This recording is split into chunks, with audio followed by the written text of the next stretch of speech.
কিছু ধইরা উঠতে চাইছো পারতো না, কিন্তু এখন কিছু ধইরেই উঠে যাইছে। আসসালামু আলাইকুম রহমতুল্লাহ। আমি মোহাম্মদ জাকির হোসাইন। আমার ছেলে মোহাম্মদ আব্দুর রহমান অসুস্থ ছিল। আমি কুমিল্লা মেডিকেল কলেজে দেখাইছি আগে, এরপরে ঢাকায় নিউরোলাইসিস দেখাইছি। তেমন কোনো পরিবর্তন না পাওয়ার পরে আমি মোবাইলের ভিতরে জীবন আলো হসপিটালের সন্ধান পাই। পরবর্তীতে এখানে যোগাযোগ করার পরে আমি গত মাসে আসি। আমি গত 2বার আসছি, এখন এই বছর 3বার এসেছি। এখন বাচ্চার সমস্যা ছিল, সে আগে কথা বলতো না, হাঁটতে পারতো না, মুখের থেকে লালা পড়তো। তো এখন লালাটাও একটু কমছে, এখন হাঁটতে পারে, তবে ধরে ধরে হাঁটে। আর নিজে বসার থেকে ওইটা বসতে পারে না, তবে আপনি হাঁটতে পারতেছে। আর কথাটা এখনো পরিপূর্ণতা আসে নাই, কথাটা এখন পরিপূর্ণ তার কথা বলতেছে না। আগে বলতে পারতো 4টা শব্দ, এখন দেখা যাচ্ছে ওই 4টার ভিতরে আসবে একটা বেশি বলে, আব্বু বলে বেশি। আর এখন ডাক্তার দিয়েছে, ঔষধ দিয়েছে, এখন আমরা নিয়ে নিব, দেখে আল্লাহ পাক কি করে। এখন দেখা যায় আগের সাথে একটু উন্নত, দেখা যায় হাঁটতে পারতেছে। আগে মানে ওয়াল ধরে ধরে হাঁটতে পারতো, হ্যাঁ ওয়াল ধরে ধরে কিছু তোমার দেখা যায় 5টা 2 আর 3 হাঁটার পরে বসে পড়তো।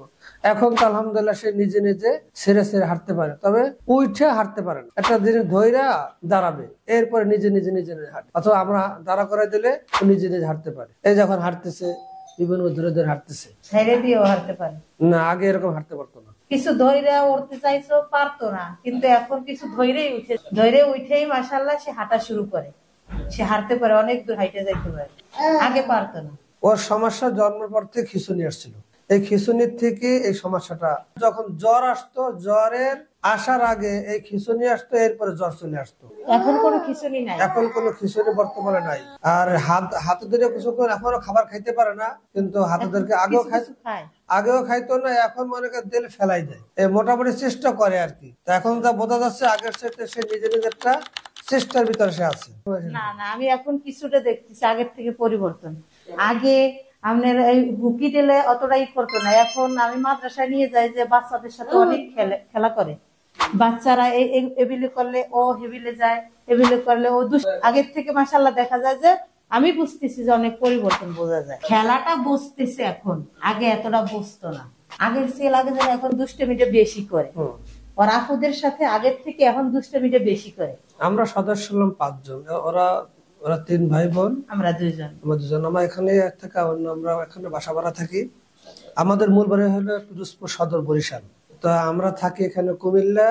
আমরা মসজিদ ও মাদ্রাসার দায়িত্বে আছি, যার কারণে এই আব্বু অথবা আম্মু এই 2টা শব্দ এর ভিতরে একদিন আল্লাহ বইলে আছে, ক্লিয়ার বোঝা গেছে। এই কিছু পরিবর্তন হয়েছে, যেরকম হাঁটাটা পরিবর্তন হয়েছে। আপনার আগে কথাটা যতটা বুঝতো না, এখন একটা কথা বললে কিছুটা বোঝে, আগের থেকে কিছু পরিবর্তন হয়েছে, এটা দেখতেছি। আগে ওদের আপুদের সাথে তেমন খেলতো না, এখন বেশি খেলে, এখন লাগে যেন বোঝে বেশি। আমার পরিবর্তন দেখে তো আলহামদুলিল্লাহ ভালো লাগতেছে। ডাক্তার দেখাইছি, কুমিল্লা সদরে দেখাইছি, তারপরে আপনার কুমিল্লা টাওয়ারে দেখাইছি, তারপরে ঢাকা নিউরো সায়েন্সে দেখাইছি। এখানে আসছি মোবাইলের মাধ্যমে পাইছে, তারপরে আমরা সেই ঠিকানায় আসছি। না, আমার কাছে আলহামদুলিল্লাহ যত ডাক্তার দেখাইছি আমি, কুমিল্লা কয়েক ডাক্তারে দেখাইছি, ঢাকায় দেখাইছি। তো আমার কাছে ইমাম হোসেন স্যারকে আমার বাচ্চার শুরুর থেকে যে রিপোর্ট গুলো সবগুলো উনি দেখছে, অন্য ডাক্তার এগুলো দেখে নাই, কিন্তু উনি সবগুলো দেখছে। দেখার পরে নিজের মতে উনি প্রেসক্রিপশন করে ঔষধ দিছে, আমি ঔষধ খাওয়াইছি, এবং কোনো সমস্যা হলে আমি স্যারের সাথে ফোনে যোগাযোগ করি, এবং স্যারের আমাকে তৎক্ষণাৎ আমাকে উনি অ্যান্সার গুলো আমাকে দেয়, আমি অনুযায়ী আমি বাচ্চাকে আমি ট্রিটমেন্ট করি।